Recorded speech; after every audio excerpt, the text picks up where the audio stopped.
to our channel Story 9PM। आज की कहानी आदर्श बहू पार्ट सेकंड। घर का काम करने से पाप होता है क्या? जब भूखे व्यक्तियों, साधुओं को, ब्राह्मणों को भोजन कराने से पुण्य होता है, तो क्या घर वालों को भोजन कराने से पाप होता है? उल्टे इसका तो व्यक्तिगत पुण्य होता है। घर की चीजें सब घर वालों की होती हैं, इसलिए दान पुण्य करने से सबको पुण्य होता है। परंतु खुद मेहनत करके रसोई बनाई जाए तो अकेले रसोई बनाने वाले को पुण्य होता है। हम बड़े बूढ़े अभी पुण्य नहीं करेंगे तो फिर कब करेंगे?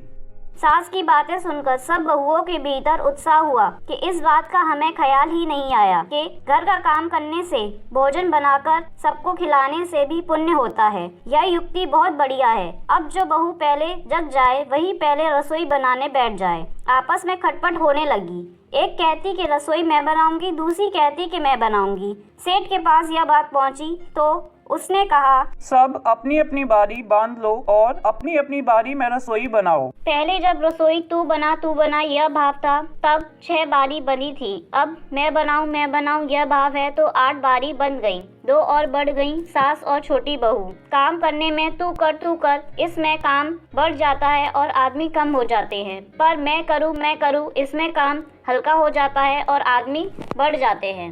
धनी आदमी घर के काम धंधे के लिए नौकर रखते हैं। नौकर कोई साधु सन्यासी थोड़ी ही होते हैं, उनका भी अपना कुटुंब होता है। वह अपने घर का भी काम करता है और आपके घर का भी काम करके पैसे ले जाता है। परंतु आप अपने घर का भी काम नहीं कर सकते और बड़े कहलाते हो। आप बड़े हुए कि नौकर बड़ा हुआ। अब तो चौथे दिन बारी आती है, क्या किया जाए? घर में आटा पीसने की पुरानी चक्की पड़ी थी। वह उसको अपने कमरे में ले आई और आटा पीसना शुरू कर दिया। मशीनी चक्की का आटा गर्म होता है और गरम ही बोरी में भर देने से जल जाता है, जिससे उसकी रोटी स्वादिष्ट नहीं होती। परंतु हाथ से पीसा गया आटा ठंडा होता है और उसकी रोटी स्वादिष्ट होती है। छोटी बहू ने हाथ से आटा पीसकर उसकी रोटी बनाई तो सब कहने लगे कि आज तो फुलकों का जायका बड़ा विलक्षण है। दिन में सास छोटी बहू के कमरे में गई और उसने कहा कि तू आटा क्यों पीसती है? अपने पास पैसों की कमी नहीं है, भगवान ने बहुत दिया है।